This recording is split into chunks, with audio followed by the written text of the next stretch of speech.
bandeko balandi ya émission balobeli mboka mbote na bino esika bozali ngai wa bino Serge Mfwamba Moluba ya Bwende nalobaka ete Congo démocratique ezali kaka mboka ya ndeko Félix Tshisekedi Tshilombo te ezali mboka kaka ya ndeko Martin Fayulu Madidi te ezali kaka mboka ya ndeko Adolphe Mozito te ezali mboka kaka ya ndeko Moïse Katumbi Chapwe te ezali mboka kaka ya ndeko Sesanga Deli te ezali mboka ya Congolais ya yo ya ngai ya machine ya bato nyonso oyo bayebi ete bazali des nationalités vrai ya Congo na yu sangine to na yu soli to pe bao bakeri nationalité kozala congolais ezali kaka kozala na passeport te babenga o congolais kasi ezali mingi malamu kozala na bolingo ya République démocratique du Congo bongo bandeko na lekaka boete sans que nano ba merci na nzambe mokeli na likolo na se oya saliete bino na ngai tozala na bomoi mbote na bino bozali na Grand Kasai na Mupompa na Kabeya Kamwanga partout na Chilenge partout mbote na bino mioyiwe no batatuni bamamu baye bazali du côté Équateur losako ekinyo le bakulaka kuna na Gemena na kuna na Ingende epai na biso na Boende kuna mbote na bino nyonso baye bazali du côté ya Grand Bandundu na Congo central na lobikia mbote keno bikanzambi sakumuna na zongi côté ya province orientale na kei kuna na nord sud Kivu na lobi abarizeno vraiment bandeko tokoti sikasika wana mama na likambo na biso motuna na biso ya mokolo mwa lelo ezali ete UDPS échec ou réussite pona nini UDPS échec ou réussite tomoni makambo lolenge ezali ko salema na République démocratique du Congo tozali komona comment est-ce que lelo yo mbutu tope moto ekomi ko pela balobi mbwa asui mbwa yango lelo na yembeli bino bandeko mibale oyo bazali parmi ba communicateurs ya UDPS pe Union Sacrée bokomona bango liboso ya bitando po ete tosola balobaka soko yoki likambo belela pe belela batoyo bafaka na ndako wana otuna oyeba nini ezali koleka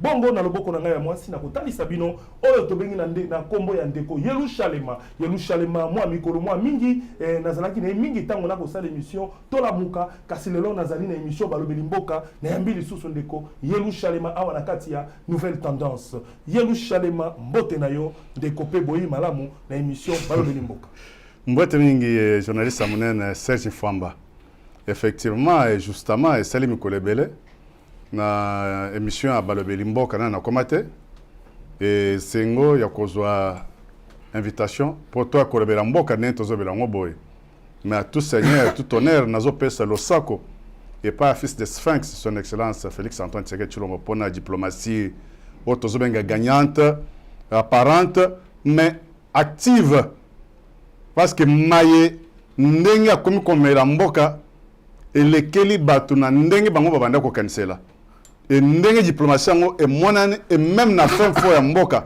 bandimi keza ye nde muto nzamba pesa ki bwanya alors on le biso na bowumbo ya Congo nde singo tozana ngongwana et sans oublier pas l'informateur mais le formateur ngai na konyanga na confirmer que mwanabuta za formateur nde musala zo sala sikoyo nazo pese lo sako et sikazali et c'est dans cet ordre d'idée là nde na pesi moi biscuit na ngai sorte bonbon biscuit bien bonbon non ah ezali oyo motemo za molobeli mboka oyo motemo ezoloba merci de Yerusalema na kozonga yo na kokende na ngambo ya ndeko mosusu azali pembeni toujours ya UDPS na kombo ya maître Winner Kankolongo mbote na yo maître Winner Kankolongo mbote Moluba Bwende ndeko Famba tikete mbote ya mingi kende na président de la République autozongela biso na mboka c'était hier. Alors, tozana esemwa mingi akomona ke papa ye. Donc papa ye lisusu. Mais tikana pesa mbote na ba membre nyonso ya UDPS, ba combattant na ba combattante, particulièrement na mwana Bute Augustin Kabuya, ainsi que Elvis Mayo qui est l'intelligence actuelle conçue de l'UDPS, mais ndeko Famba tikana pesa mwana mboka oyo babengi machinima politique de l'UDPS. Azope mbote sikazali. Je pense qu'aza branché pour la biso. Merci maître Winner Kankolongo nakanisa lelo lisusu tokutani nazali na esengo makasi ngai Serge Mfwamba Muruba Boende nalobaki likambo moko na tango tobandaki ane oyo tango ndeko Félix Antoine Tshisekedi Tshilombo azwaki pouvoir tolobaki peuple akomelaki ngai Muruba Boende lobiete Muruba Boende lobana ndeko Félix Antoine Tshisekedi Tshilombo wazali leader to numéro 1 ya République démocratique du Congo ete mandat na ya difficulté mandat na kozala pasi mandat na kozala mandat na oyo kotombola famille Tshisekedi mandat na oyo kokitisa famille Tshisekedi ezali mandat oyo po ezali mandat oyo ekozala na explication te ezali mandat oyo akoki kokabola te ndenge akabolaki balobi ete akabolaki ngonga na bato misusu kasi nakobanda epai na yo ndeko maître Winner oyebisa biso ozali sûr sincèrement que UDPS ezali na réussite to échec na nyonso esalemi na mandat eleki pe na esika tokomi awa na ba makambo ezali kosalema na ngonga oyo na République démocratique du Congo. Ndeko Famba, sans pour autant mâcher les mots, nous avons sincèrement que la population congolaise place Bazali ba yebi que ceux qui sont un parti politique sérieux ou soit sérieuse et Mboka eza IDPS. IDPS esali musala na mandat oyo tukosila musala mo obiso toloba na français un travail de quittant. Donc apport ya IDPS na ba secteur nyonso ozo sentir que il y a toujours des réussites. Maintenant de konangai. Est-ce qu'on prend le pouvoir pour les séparer ou soit pour les diriger avec d'autres partis connexes? Non, l'IDPS, lorsqu'on avait commencé ces combats, Bitumba, depuis 82, na Sphinx de Limité, avec objectif de pouvoir, peut gérer le plus longtemps possible. Tout le monde qui a pouvoir, il y a Kizobazobate. Mais nous avons un bon guisinaye, en 2018, na pouvoir en 2018, par rapport à la constitution et c'est là qu'il faut séparer pouvoir. Na séparer pouvoir, nous sommes vus tous la présidence de la République, mais bah source mususu ya pouvoir tous ala kinangote.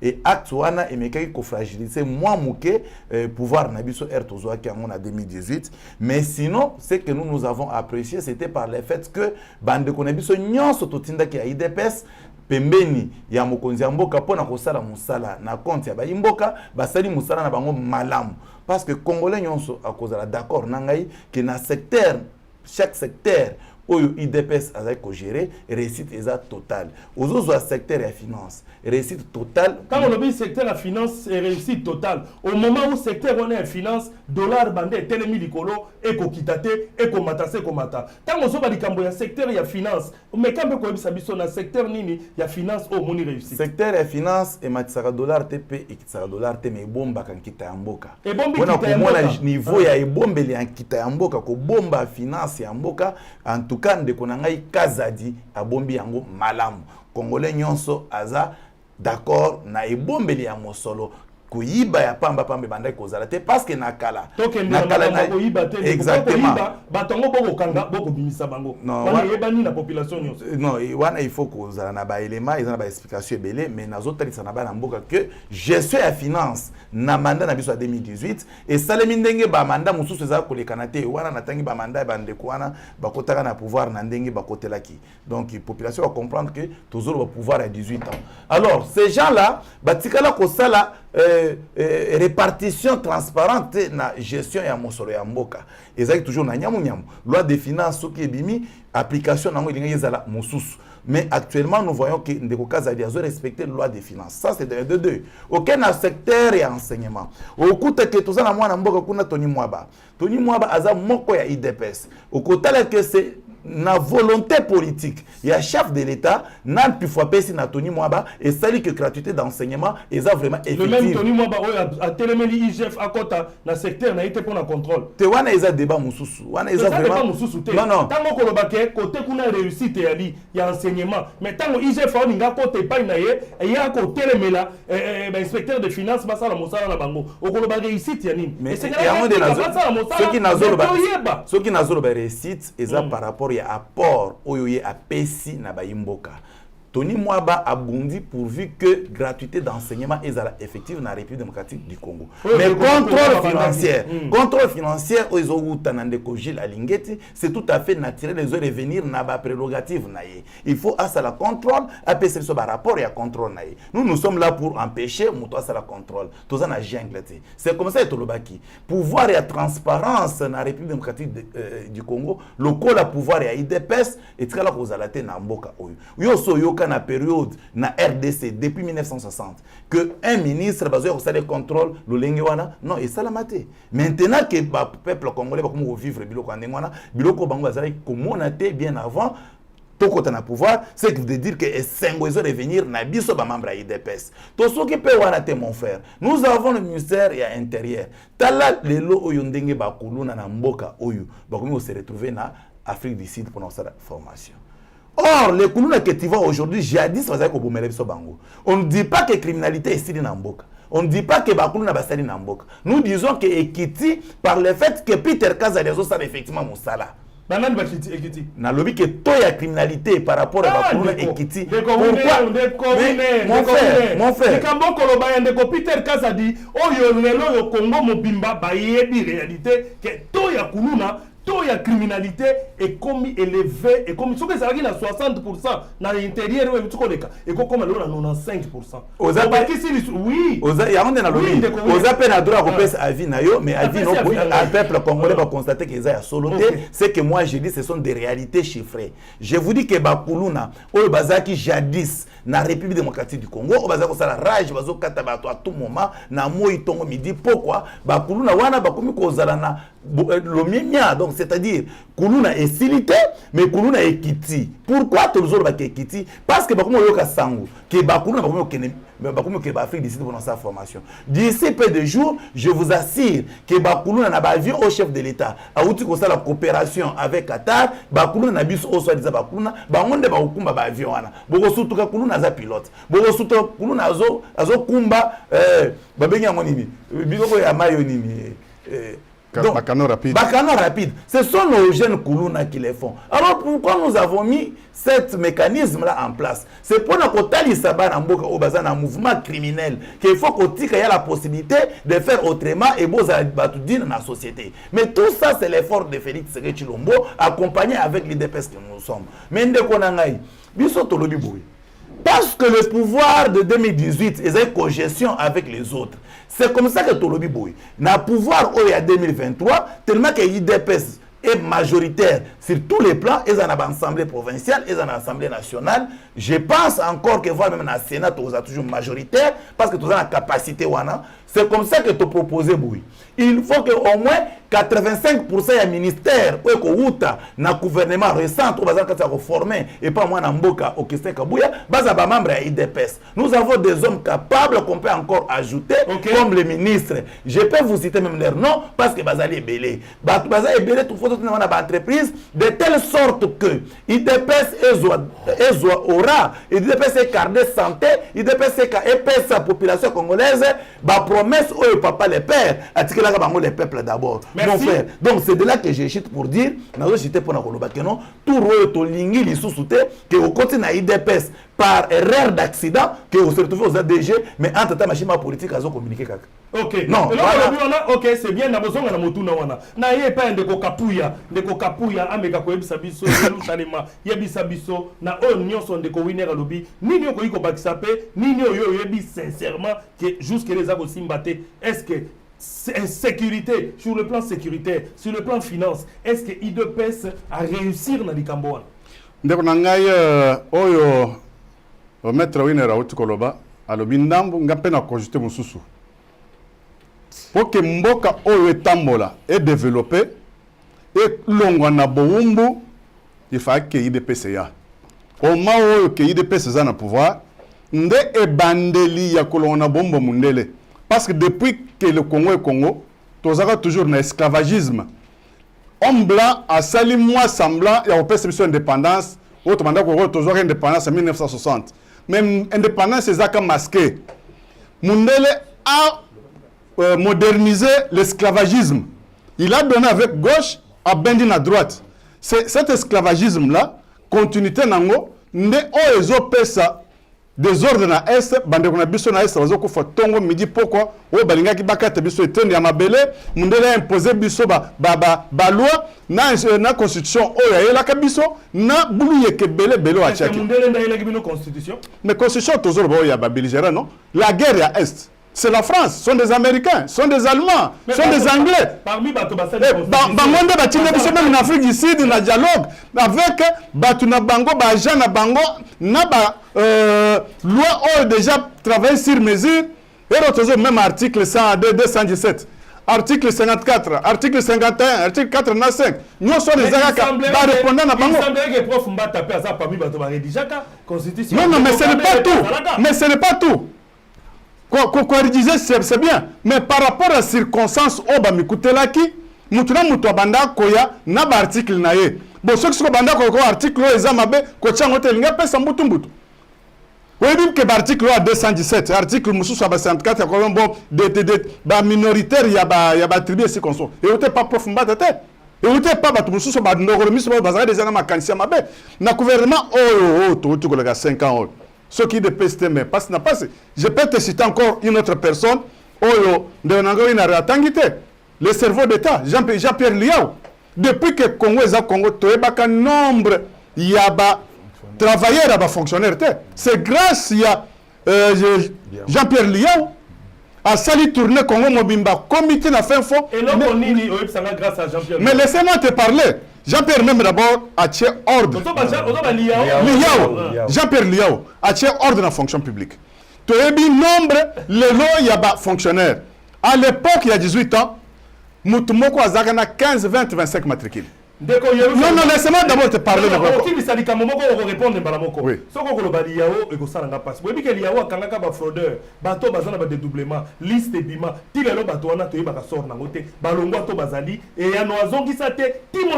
Mais ayako peso yano namboka na yo bien seko fandi bien il faut que ndokoluke oke na mbo son excellence bato oyo zwaka ya ba doublon. Lelo sikoyo tozo ba sor na bangote ndako peso yano akopeso ezanka na chaîne de télévision fanda wa parce que ya azali ministre ya fonction publique ayako peso yano ezate période ya kala to banda komona bato moko babandaka bazana ba carte visa ba banda ko zombo muke zaka 50 000 par mois bazo puiser directement na trésor public mais comment ba lobela kangote ba mususu bazaka na 100 ba mususu ya 200 ba mususu bazaka par jour azo 100 000 na comment ba lobela kangote mais zaka période oyo. C'est pour dire que IDPS a un makambo sika, il y a belé, exonération et zaka partout. Mingi batuyo son bako teka naba. ONG na bango, biloko amike pour ba exonération.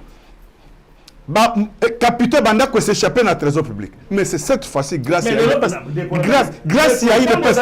Grâce à IDPS. Yebisa biso finance ya mboka. Obo okumisa ke mbongo efandi ezali stable. Yebisa biso eloko nini o ezali ko prouver. Ministère de finance de kokaza di eloko nini na sadi. Fonds monétaire international. Fonds monétaire international. Banque mondiale va reconnaître que la gestion aujourd'hui, il y a RDC na pays Bendenge Mati, c'est des personnes qu'il fallait à la place qu'il faut. Par rapport à Ndenge, Banama et Batikalaka pendant 18 ans. Et budget Yamboka. Les arrêtés. Fumons pas, il s'agit que Yenem Tossa Makamba budget, on a 4 millions, ceux qui 5 millions. Mais c'est grâce à la gestion, il y a IDPS. Grâce à son excellence Félix Antoine Tshisekedi Tshilombo, grâce à ministre ya finance, régime financier, comme comme ça la recette moko, non mais ça la mate. DGI, nani, OCC, nini, DGDA. Auparavant il y avait que des exonérations sur l'exonération. Mais c'est aujourd'hui, mbongo ya ba régime financier nabiso. Et comme ça là déjà 60 à 70% n'abdia mboka. C'est ça ce qu'on dit que non. La gestion de l'IDPS a amené ba merveille belé et il y a une réforme belé et il y a une makambo belé à Kitoko et on est sûr que avec le mandat Otozan Angolelo makambo kozale belé avec l'IDPS né Tomoni armée nabiso et Mati armée nabiso Mati armée zarate même nombre il y a ba soda oyo bazaka na frokon et banda ko banate. Hein? Nous avons au moins une armée disciplinée, jeune gens formé bango, bazana kati ya kosala musala, koleka même pendant il y a 18 ans. C'est pour te dire que pour moi, Je m'ajoute na bato obanda ko ke 5 ans ezamuke ba matata 10 ans. OK. Pour demander moko. Merci. Pour donner le temps à son excellence Félix Antoine Tshisekedi Tshilombo. À Sala Moussala oyo 30 ans, 50 ans et Koufaki a redressé makambo. Merci Yerushalema. Maître Winner bozali wana bino mibale bato ya UDPS bozali wana. Na lingina tuna yo moi moke Maître Winner. O meka kotali sape ko yebisa biso réalité Maître Winner. Est-ce que vraiment ba militant ya UDPS ba kotele makana sanzete oyo ba finga mambula na mbula. Ba militant ya UDPS oyo ba mona pasi mbula na mbula. Est-ce que ya solo bato ndeko oyo chef de l'état zali ko nommé na kombo ya UDPS bato ba kozwa ba fonction na kombo ya UDPS? Est-ce que ya solo bato na bazali ya UDPS poto yoki solo uti ko lumba tomonaki ndeko Jekobeya na chaîne moko ya télévision makambo lobaki solo lumbi et pesi solo meka ko ebisa biso penza? Est-ce que ya solo bandeko oyo ba tele makana sanzete oyo ba fingama oyo ba chaussure etengama? Est-ce que ya solo bazali satisfait? Oui, ndeko Famba nayoki mutuna no malamu mais ndeko bayimboka bayoka ngai malamu esika bazali nakoloba boyi ndeko Jekobeya au d'abord nazo pesa mbote en passant un combattant d'élite azombote esika zali ndeko Jekobeya asali o babengaka apeso babenga avis na ye, ce qui est normal. On ne peut pas empêcher à Jekobeya de ne pas parler. Or IDPS comme parti démocratique, tout le monde est libre de s'exprimer. Mais la vérité sociologique est que ba membre nyonso ya IDPS mutu ayebi bango malamu eza secrétaire général Otobengi Augustin Kabuya. Ne ayebi bana na ye parce que c'est lui qui est le secrétaire général. Ndeko nanga IDPS eza na ba section, IDPS eza na ba cellule, IDPS eza na ba fédération, IDPS eza na Congo Mobimba. Or, ngai na komi beta poitrine te koloba que je suis le seul à IDPS. Non, ndeko na ngai Yerushalem akoloba te que aza le seul à IDPS. C'est qui veut dire que IDPS et ko bimisa mutu waza na IDPS mais avant na malemangulu aye apporter na sommet à l'état. Mais elingi koloba te que parce que biso toza na Kinshasa et parce que biso ba kotisi biso na noté na gestion ya res publica et que ba bazo kotraza to IDPS. Non, ça c'est voir les choses autrement. Je ne suis pas là pour répondre à notre frère, mais je donne l'avis où les actes corrects et réels. Mon frère ami, parti de masse na RDC Mobimba, c'est l'IDPS. D'ailleurs, c'est pour l'Afrique.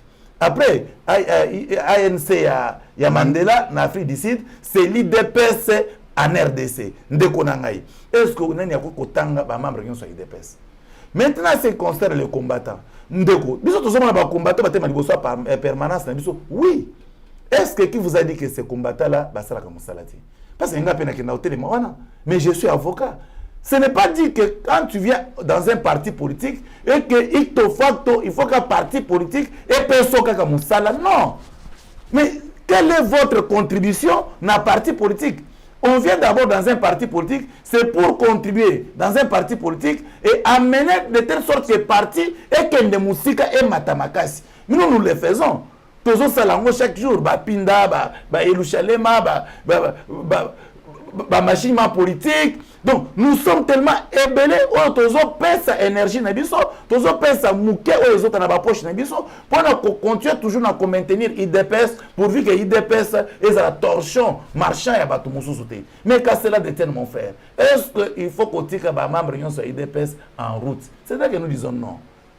Parce que nous allons gérer les pouvoirs le plus longtemps possible. Moi je peux vous rassurer qu'on va gérer l'IDPS va gérer les pouvoirs, voire même 100 ans, 200 ans. Ça, c'est possible. Et tout membre de l'IDPS finira toujours à travailler. Tout membre de l'IDPS. Mon frère, vu le nombre que nous sommes, il est difficile que les membres nyonso bakota na gestion ya res publica. Il est vraiment difficile. Mais ça nous fait aussi mal. Pourquoi? Parce que le pouvoir passé depuis 1960. Ils ont installé un système en place. Il y a connu que la population congolaise, que tu sois de l'IDPS, aux populations au sein de la République. Mais les faits, c'est à cause de la membre de l'IDPS, c'est des Congolais, non. Est-ce que les Congolais en général, ont vraiment un moussala? Ce sont des questions de fond qu'on se pose. C'est comme ça que nous nous disons. S'il faut revoir la constitution de la République, que moi j'ai toujours considéré comme le chiffon fabriqué par les belgérants, il faut que ce genre de constitution ait écarté la République démocratique du Congo, tout ça, le système de symbiose et malam, tout même gestion, tout constitué un malam ou comme gestion, dans le sens il y a des populations congolaises dans son ensemble et particulièrement le membre de l'IDPS. Ça, ce sont la vision que moi j'ai de la République démocratique du Congo. Parce qu'il y a d'autres histoires où ils ont empêché les dirigeants de poser les actes en amenant, des actes amenant dans le sens d'apporter effectivement la gestion saine en République démocratique du Congo. Les gens parlent chaque jour et les gens commettent des dichotomies entre les chefs de l'État ainsi que les gouvernements. Mon frère, il est dit noir sur blanc dans nos constitutions, dans la constitution de la République, que le chef du gouvernement, c'est lui qui gère les programmes du gouvernement, c'est le premier ministre. Mais maître Winner, toi, c'est un peu sérieux. Je suis sérieux. Un peu sérieux. Je suis sérieux. Est-ce que Bandekonion, il y a IDPS oyo baza na kati ya gouvernement maître Winner loba to banga nzambe o asali kolona se est-ce que ba onyo baza na IDPS oza tala moko mi balete oyebiki basali mabe on a fonctionné madame non là vous avez vraiment front devant population congolaise o est considéré comme maître Winner osali avocat o est considéré quoi en tant que cadre ya na IDPS loba vérité ezata na moko mi balete oyo yebi ya IDPS basali mosala mabe. Non, il y a ceci, il faut dire non, répondre. Mais écoutez, tu veux que je te réponde plus 52? Réponds à la population. Mais laissez-moi répondre à ma population. C'est comme ça moi j'ai dit. Je n'interdis pas la population congolaise. Il y a cause de préjugés sur les ministres qui travaillent. Moi je n'interdis personne. Mais moi je donne le bon côté de ces gens-là. Nous parlons de l'UDPS. Je parle aussi de l'IDPS. Je parle aussi de l'IDPS. Tous les ministres qui se sont trouvés dans le gouvernement de l'IDPS, ils ont fait l'effort de ramener leur secteur. Tous les ministres, je suis sérieux de ce que je dis. Tous les ministères. Pourquoi j'ai dit ça? Ils ont trouvé le ministère dans un état de désagrément impossible. Mais je suis sérieux. Je suis sérieux. Kuta chaîne moko de la place na Kinshasa on a autant qu'on voit chaîne chaîne on est quasi inexistant présence nous ça qui élevé chaîne wana n'est-ce pas maintenant les autres ont ministère aux ministère net ministère de la jeunesse ministère ça quoi existait et ça nini et ça quoi existait maintenant non jeunesse nyonso Paris foot j'ai ça la émission sérieuse mais je suis en train de vous dire que le ministère était quasi jeunesse va voter était la jeunesse ba jeune va voter était. Non, mais ça c'est autre chose. Non, ça c'est autre chose. ministre la jeunesse, ce qui pense ça il a dit ba jeune va batika été. Ça c'est comme ça je vous dis que ça c'est autre chose. Les élections c'est autre chose. Mais maintenant va voter Rabiso. Mais nazo yebisanga ministre de la jeunesse va voter quand avec ministre de la jeunesse. Non, les jeunes, ceux qui a ça qui nous savent madame pas jeune. Ba jeune il y a circonscription na batika. Difficulté difficulté tous habiter nango eza simple. Ministre de l'agriculture il n'a quoi répondre Maître oui. Ministre de l'agriculture Azamuta IDPS. Azamuta IDPS, Azamuta A24. A23 ans union sacrée. Non, c'est comme ça que vous ça le mélange à Makambo. Mais union servir même union sacrée. Servir maître moko. Non, tous a pouvoir ya kosangisa. To sangisa ka pouvoir pourquoi parce que IDPS le gouvernement union c'est IDPS. Oui, IDPS pour que bossala. Exactement. Oui, j'ai écouté. Na Afrique d'ici de ça. Est-ce UDPS n'est pas UDPS n'est commissaire de conseil du président? Toute association n'a pas seulement on ne se comprend pas. Mon frère, l'IDPS c'est un homme qui est capable de commissaire de conseil du président. Maintenant écoutez, bande ko autres travaillent dans la union sacrée mon frère. Na union sacrée ça na batuloko là, et ça batuloko ba matata ponyo ba autres na union sacrée. Na union sacrée ça na batuloko là ba bocham. Na union sacrée ça na ba couleur mélangée. Na union sacrée. Mais na so ça. C'est y a et le bongo tobo mamote. Les autres qui union sacrée continuent à revivre. D'ailleurs, na lingali sur la télévision présentant quand le communicateur union sacrée pour union sacrée. Mais non, si on a pu passer aux autres par l'appel leader nabino ou azali chapeau et union sacrée aux autres par l'appel. Non, écoutez. Écoutez. Mon frère tout ça sincère. Nous sommes le 6 février 2000. Nous sommes le 6 février 2021. Non, le 7 février. Le 7 février 2021. Lobby journée de la femme. Non, je parle à l'époque où le chef avait déclaré la composition de l'Union sacrée. Après la dislocation, na FCC. Mon frère ami, on a fait l'appel aux Congolais de venir rejoindre le pouvoir, les Congolais de bonne foi, qui pouvaient venir pour travailler, effectivement pour nous amener Tonis ya malamu na cadre, il y a gestion saine, il y a mboka na biso. Mais les gens qui sont venus, tu constatais que parmi bango, batumususu bazaki ya motema mabe de konangai. Maintenant, dis-moi dans ce contexte, comment que le président de la République pouvait chasser les gens autoyebi qu'avec eux, nous avons construit une majorité dans l'Assemblée nationale. Donc, parce que le chef en normal, le Premier ministre, sur base de l'article 78 de la Constitution, où ils ont que le Premier ministre est issu de l'Assemblée nationale. Or, l'Assemblée nationale à l'époque, il y a Kizoba Zoba. Comprenez la suite.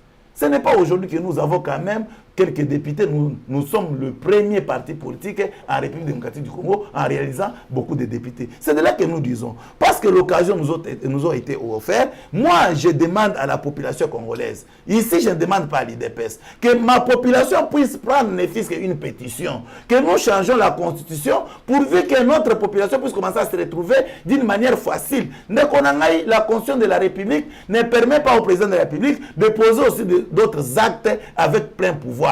C'est de là que nous disons encore pour une fois de plus que le ministre issu de l'IDPS, tous sans distinction aucune, tous ils ont bien travaillé sincèrement. Maintenant, Ndeko Famba.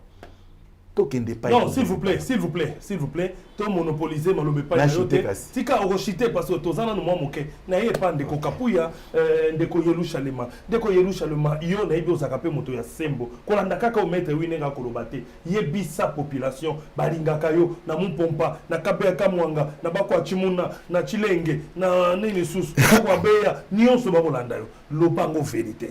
Est-ce que réellement, il n'y a pas de ministre Oyo, malgré Bazana UDPS, to union sacrée qui va fonctionner, ma bé, na mandat ou baouti kozana na yango. Et puis, yebisa biso, lelo kasai suki wapi, lelo kasai kaka tochana nuka kasai. Po baike balobakete ndeko Tshisekedi daza muluba ndenga zui bakuni atakayasa loso bakuni atango kula kayasa lelo est-ce que tu peux prendre niati kayasa anyati loso masangu kula kayasa. Ndeko Famba, je peux te dire que la gestion est de pêche, maye oyo salimi a bien ezabelé. Développement à 145 territoires. Et ça philosophie o isfeng se tient que dans mulmatika. Et salami wapi? Hein?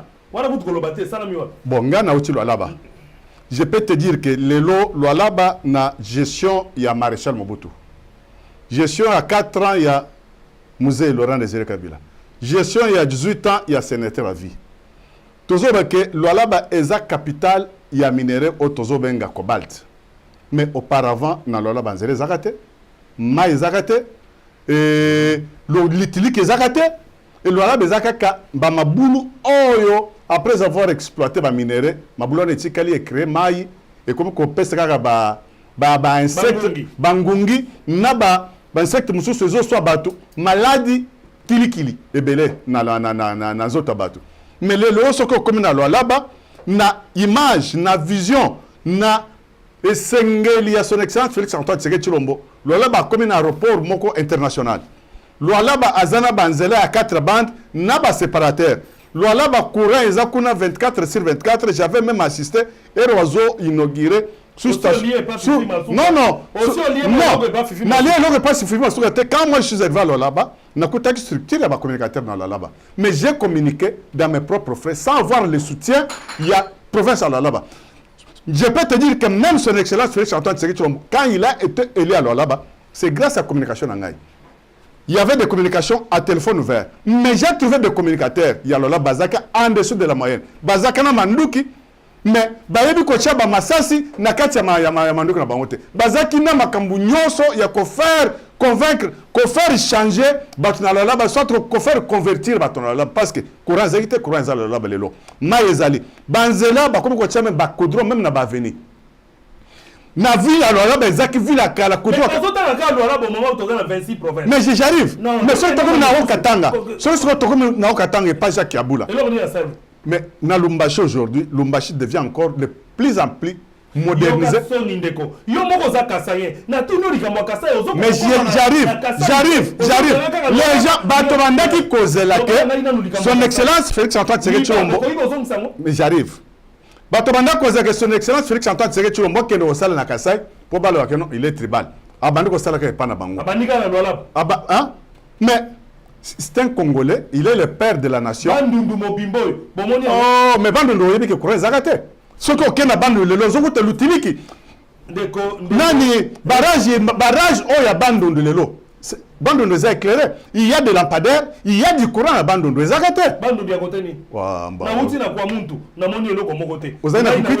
Na uti na tambo ni. Ozali na kikwit. Ozali na Jofa. Ozali na Bandundu ville, mais nazo tangelo parce que on est dans le secteur nangai. Ozali lelo soki tokena Mwanda lelo. Accepter. Non non, attendez, lelo soki tokena na Mwanda. Pour ya au profond ces bandits déjà musala. Il y a plus de 50 000 personnes. Mais quand il parle pour les combattants, le secteur public est limité pour nous engager. Tous le secteur privé, mais vous engagez, vous créez un emploi. Mais je viens de te dire, non? À contrat, son excellence Félix Antoine Tshisekedi Tshilombo, tu as signé l'Oblobé à Qatar. D'ici mois de juin. Mais société où il y a Transco, au Bolbi, ils ont ça la mituka. Et ça, ils ont ça la tête, mais j'y arrive.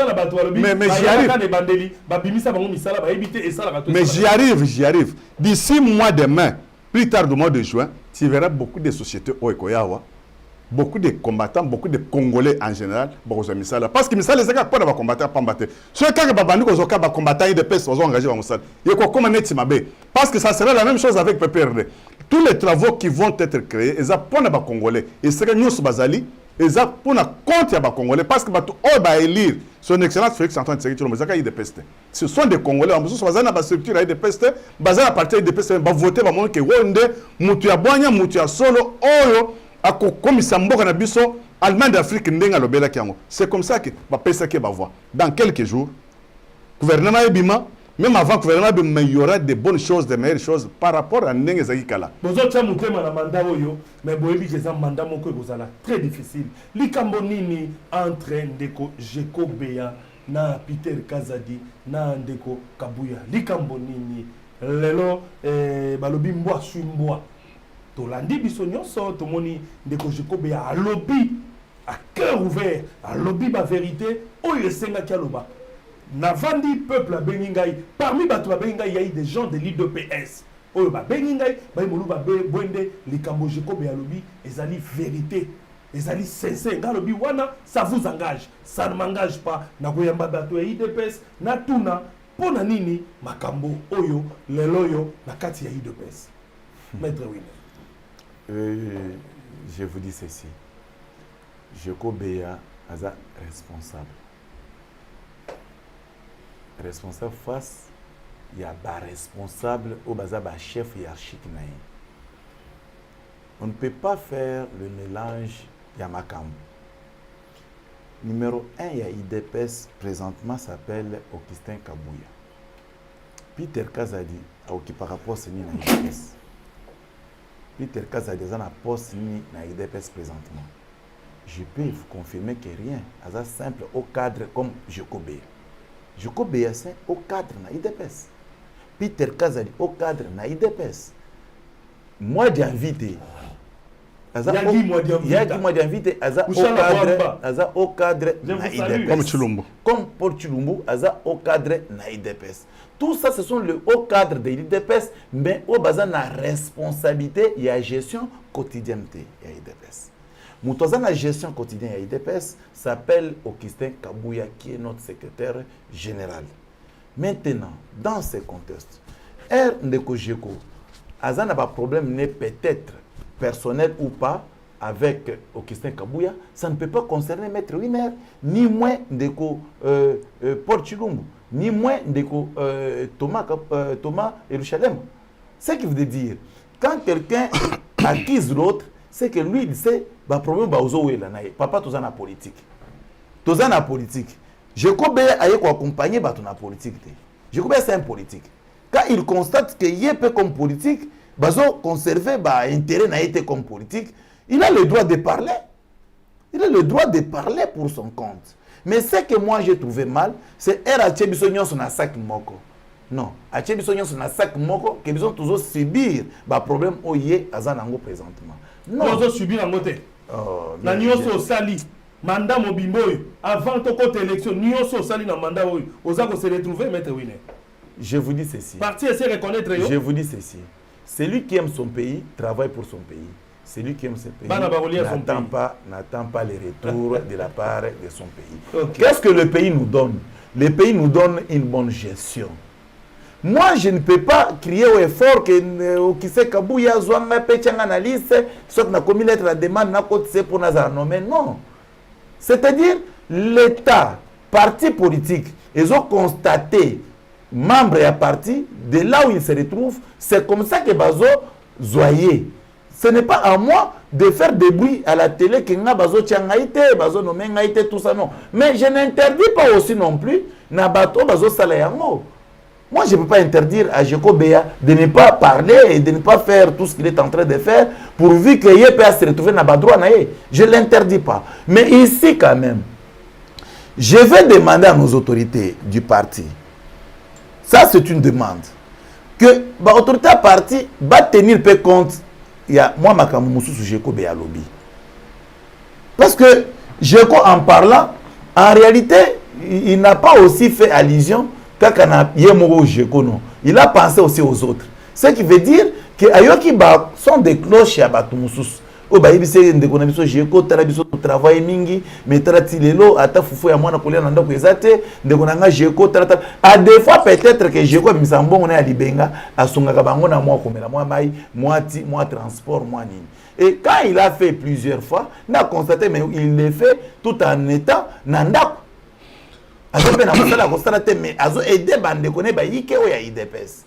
Nous le faisons aussi. Nous mettons une heure comme avocat. Mais dans ce contexte-là, moi je n'ai pas encore fatigué comme les autres. Mais nous, on ne se fatigue pas. Nous continuons à le faire, c'est pour l'amour de notre parti politique. Mais il faut avoir une bonne altitude. Il faut qu'on na ezaleli ya moi malam ya kolobela ba autorité au bazo gérer bino. Aujourd'hui c'est Kabouya. Demain ça doit être Jeko. Ce qui lobby eza Jeko et que ngai winner parce que voilà ngai yo Kabouya ba carré minier. Pona nini lelo yo Congo mboka munene boye bato ba ko wela kaka ba carré minier. Bilanga to sala. Problème ba carré minier wana. Et comme tout le monde problème ba carré minier. Mutuaza pour beaucoup eza fifi masuka. Il faut yende abanda kolongwa esika wana. Bachele biso mutu ya IDPS à gérer là. Oh, on va trouver. Mais il y a pas bon la à côté IDPS. Non, azana IDPS, azana parti politique, azana parti politique ne comme FIDEC. Yo ngi ba chamu ta IDPS kuna. Exactement. Mais talana musala bolobi ke ndeko Kapuya lobi ndeko fima suka abongisi yete mutu asali.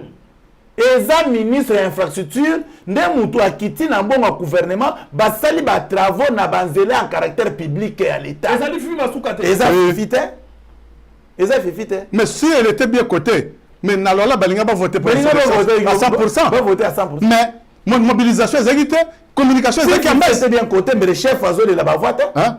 Moi j'étais là maintenant Fifi Azo a conflit na mamne ya bakare minye wana au sein de l'IDPS. C'est Fifi Moutozo alimenté biloko wana. Oui, oh non. Na pesi son na pesi son na bombelo 3 carrés. Oh non, de Kojeko yo za 3 za 4. Yo za na moko. Tout ça non, mais ngana ko kota biloko Fifi. Non, na kota biloko wana. Ça c'est du vol de la République. Ça c'est voler la République. Laissez que l'État congolais. Mais chef Azaka na confiance Fifi Masuka. Dani Ebisio. Chef Rosa a confiance dans la chef Rosa a confiance. Chef, non, mon frère. Il ne faut pas dire chef dans des histoires comme ça. Chef, d'ailleurs, Félix, c'est un monsieur trop rigoureux, très discipliné. Félix, a quoi t'as na bêtise ou na pampambate. C'est comme ça qu'on a communiqué autant que na bureau na baba carré minier wanate. C'est comme ça moi toujours le babouze. En tout cas, l'IDPS vous proposer des biso mutu ya malamu. Na loi là-bas oyo akozana bolingo ya république asala Fifi alongwa alors qu'on a voté comme député national aya awa na nini na hémicycle aya ko ba français. Merci, Maître Winner. Kapouya, Thomas Kapouya, autrement appelé Yerushalema, n'a pas sur quelques secondes. Vous en avez 1 minute 30 secondes. Au sein de la conclusion, il y a Oyoto Solulelo, UDP César, échec ou réussite. Na Tikeli Ngonga, moi, pour la conclusion émission, il y a mon colombo Lelo. Ndeko Famba, mais tu n'as pas parlé pour la diplomatie gagnante. Oyo, son excellence Félix Antoine Tshisekedi Tshilombo, qui est le biso. Batu oyo ya bwanya po balongola biso na bombu oyo eza na ese bitumba ba occidentaux wana lobela ngote lelo tozali ko solo échec ou réussite bon réussite kambo ya est so tobito kotengo lelo tokosisa ngote na koluka moment oyo porteur réussite ya de pes et monani mingi te pourquoi parce que gouvernement oyo ezaki pour ma ya coalition ya union sacrée batu na batu bamanda koya na ba philosophie na bango na ba éducation na bango na makambo na bango yango nde pesi bulu yeke mbilinga usu mais maya malamu eza ebele et tu sais même quand tu parles ça na loalaba il dépêche ezaka vraiment bafinaki bango et pas fifi masuka il ne voulait pas sentir bato il dépêche na ba structure nyoso oyo ya bien ezo fournir mbongo il dépêche ne se retrouvait pas. Na communication, il y a des personnes, mobilisation, il y a un monde qui est changement moko ekotana la loba, changement moko ekotana au Katanga, Jacques Yaboule, il a déjà fait déjà son temps. Il est élu député provincial, il est candidat sénateur. Ceux qui vont voter dans le Sénat, il y a Fandao. Il est candidat gouverneur apparemment. Ça ne m'engage pas. Comme il y a des personnes majorité dans Katanga, Bapesa Moutou, son excellence, l'informateur, et moi je le nomme formateur, CG Kabouya. CG Kabouya, Aluka Bat Oyo ya Mayele, ya IDPS. Bas gérer dans la province. Parce que Total Sikoyo, province Oyo est gérée par IDPS, na équilibre Oyo, na comparativité Torosala, na ba Oyo Baïrakala. C'est au moment où on va voir qui est qui. Et Banane va gérer bien, Banane va gérer ma bé, même à l'occurrence ville province de Kinshasa, Tolingi peut moutoyer IDPS, afin de place à gérer Penano. Total ce qu'on ngobela Géraki, na Kimbuta Géraki. Et c'est là où le peuple va voir que IDPS c'est le parti du peuple, parti toujours que parti moko traditionnel. Oya Banamboka.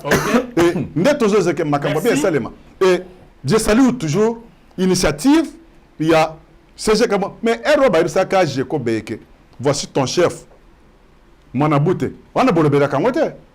Et au Jesco Beya lobby. Oh, il y a général, oh, il y a inspecteur à la police, oh, il y a amitié comme législateur. Bah comme il y a un moto, bah quand on a un passager, bah tu vas baser dans moto, bah fan bientôt force du progrès, police à Goya, Sikoyo à s'en prendre la bango. Mais force du progrès, c'est quoi? C'est une organisation. Ce n'est pas un individu. Mais d'abord, à l'objet, ma belle Azogazo, quand force de progrès, c'est qui? Est-ce que n'a pas Kanganen? Est-ce que n'a pas de combattant? Est-ce que n'a pas de combattant? Comment ils ont force de progrès? Mais je regrette beaucoup. Par rapport à ce qui se passe aux autres en force du progrès. Force du progrès, c'est un individu. Merci, Maître Winner. Au sein conclusion, Isaboye, Bandeko, IDPS échec ou réussite, Tozolobaki, IDPS réussite. Pourquoi réussite? Parce que IDPS n'a mené nango et s'est retrouvé, ils ont un ministre Mingité, ils ont un député Mingité dans la législature passée. Ok, maintenant que tous appels sous la coalition, parce que IDPS y a un moment ils ont sous la majorité de l'Assemblée nationale, mais avec l'avantage que les filles aînées, il y a majorité autour gérer. Ce qui veut dire que par mon ministère et qu'on revenir cette fois-là dans IDPS. Dans mon avons interpellé na formateur au Christian Kabouya, moi na beauté. Formateur. Non, il est formateur. Il n'est pas formateur. Jamais. Ça t'engage. Il est déjà formateur. Formateur. Non, formateur. Mais c'est nous qui parlons. Bisson est autre vérité, Aza formateur. Vérité qui Aza formateur. Aza ils sont informateur. Tous autres sont vérité. As au sungabiso au Tchélébiso batu ya malamu bazar exclusivement ya IDPS. Nazoni ngana dénoncer le comme sous parce que il faut parler. Natikala komona mukolo jili nguya oyo ya Tanganyika. Gouverneur ya Tanganyika Mungu asala adhésion na IDPS. La Notre-Dame jili nguya tozalaka azaka na parti na ye Rapidement, azaka na parti na curieusement na mona bocha komona na liste ya ba sénateur ya IDPS. Mais non, nous sommes en CG, nous sommes en déco. Non, CP pas ba fédéral. Nous avons plusieurs fédéraux. Nous avons plusieurs fédéraux. Kabouya zaba kombo ba fédéraux ba tinde la cahier. Non. Il travaille avec les gens. Avec les collaborateurs. Avec des fédéraux. Les fonctions collaboration. C'est comme ça to lobby boui. Comme moi Gili, il faut que l'on mette dans la liste IDPS. Quand tu as moi na IDPS, Gili n'a jamais fait de IDPS. Non, j'ai dit ceci. J'ai dit ceci. Ils ont contredire CGT dans le lobby boui. Merci. Gili, tout le monde a place à adhérer officiellement à IDPS. Gili Ngungwa. Alors, soit à sa déclaration officielle qui a commis à IDPS, là on accepte parce que IDPS au côté librement, au côté me librement. Merci beaucoup. Mais il faut ça officiellement. Merci Bandeko Balandi ya émission Balobeli Mboka. Balobaka eloko kitoko ezalaka na ngonga moke na sengi bino merci lolenge bolandi émission eye Balobeli Mboka na bokebi bino nyonso bokotala biso na Molière Canal na lobaka na bino mikolo nyonso na Molière Canal tolekaka bongo à partir ya 19h40 du lundi à temokolo ya jeudi émission ezalaka na 19h40 et puis vendredi samedi dimanche ezalaka à partir ya 22h40 de bokotala émission na Molière Canal Plus où ezali bongo na 500 soki na bosalité 535 comme ça sur na bosalité 500 et qui maranga moi mingi vraiment na Molière Canal boyebi fréquence wana pebino bandeko bozali kotala biso na nzela ya tosunga na télévision na le kaka mikolo nyonso à partir ya 22h déjà et puis na Molière Canal rediffusion mikolo nyonso na 9h juste na tosunga na rediffusion na 12h30. Merci Nandeko Jordan na musala makasi sali pour na réaliser émission eye. Merci na la grande dame Louise Nkoi kuna na Bruxelles. Merci na Gédéon, merci na Alendele, merci na bakongomani nyonso batali émission eye. Merci Nandeko maître Winner Kankoloko pour na invitation. Merci beaucoup na Ndeko Thomas Kapuya autrement dit Yerushalema Nzambe abatela Congolais nyonso tokutani mokolo mwalobi.